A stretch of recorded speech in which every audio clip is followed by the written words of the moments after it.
November 20th, just 3 months after Hitler invades the Soviet Union, the Grand Mufti Amin al-Husseini is in Berlin, safe from British pursuit. He is welcomed to the Nazi capital by the German Foreign Minister, von Ribbentrop. The Mufti failed in Iraq, but he is convinced that a Nazi victory in the war will, in the end, give him everything he wants. Once again, he asks von Ribbentrop for German promises to support Arab independence.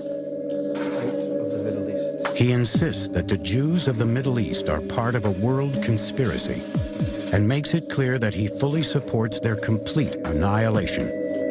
He asks von Ribbentrop for FaceTime with Adolf Hitler. Von Ribbentrop is impressed. He agrees that the Mufti should meet Hitler in person. The Grand Mufti wanted Hitler to promise an Arab national state in the Middle East, in the ancient lands of Islam. And that's exactly what Hitler was willing to offer them, either quietly or openly, depending upon the nature of the context. 8 days after he is greeted in Berlin by von Ribbentrop, the Grand Mufti has his long sought-after meeting with Adolf Hitler.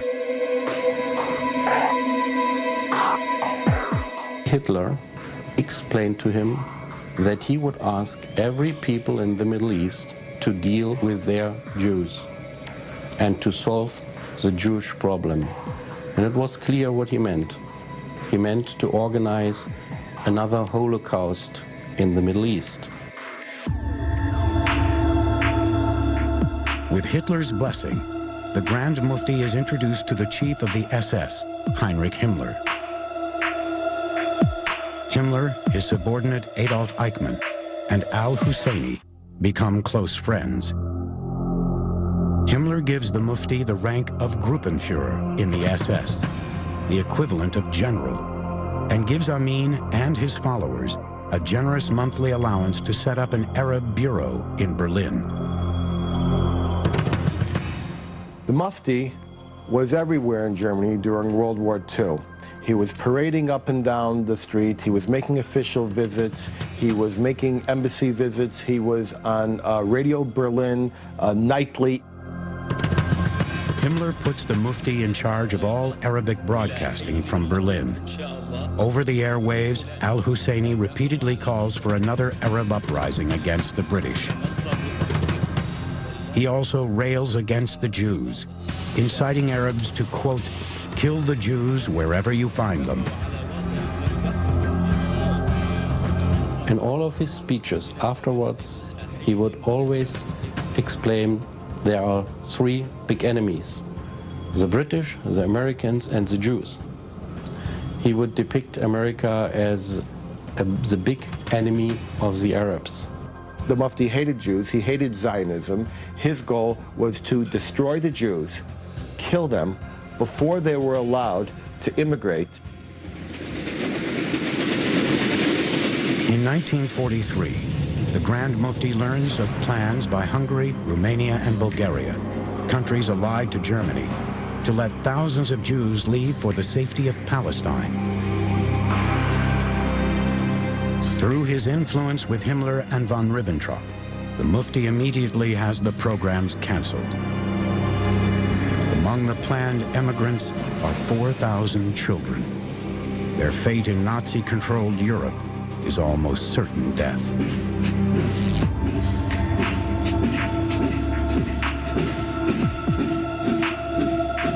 In the last 4 years of war, Germany has suffered enormous casualties on the battlefield.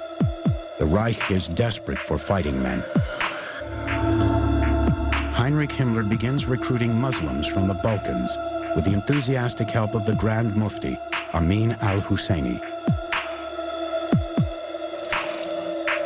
The Mufti helps raise the Bosnian Muslim 13th SS Division Hansjar, along with other units of what the Mufti calls his Arab Legion. Altogether, the Grand Mufti helps recruit 30,000 men for the Nazi war machine. Ironically, in Nazi racial theory, Arabs are seen as inferior racial stock, and not eligible for SS membership. Himmler treats foreign SS units with contempt as second-class citizens. But after an extensive physical exam for the Mufti, he makes an exception. For this, he has Hitler's approval. The personal physician of the Grand Mufti evaluated the Grand Mufti, and he said he is not an Arab. He's a Caucasian, almost an Aryan. So we can expect that he will be a really reliable ally for us.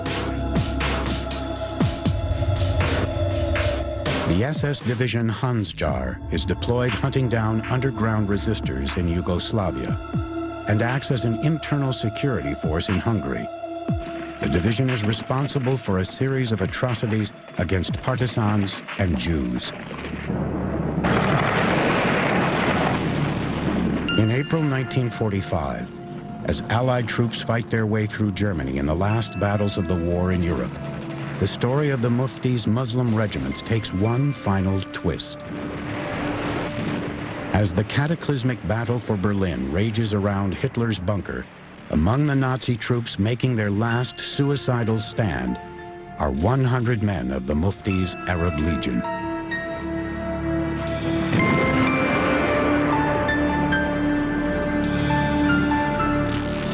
With the Allied victory, the war is over.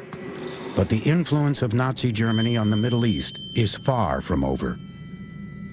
In Iraq, the Grand Mufti's legacy will fan the flames of a new and potent force, one that will mold a young Arab nationalist into a cunning and brutal dictator.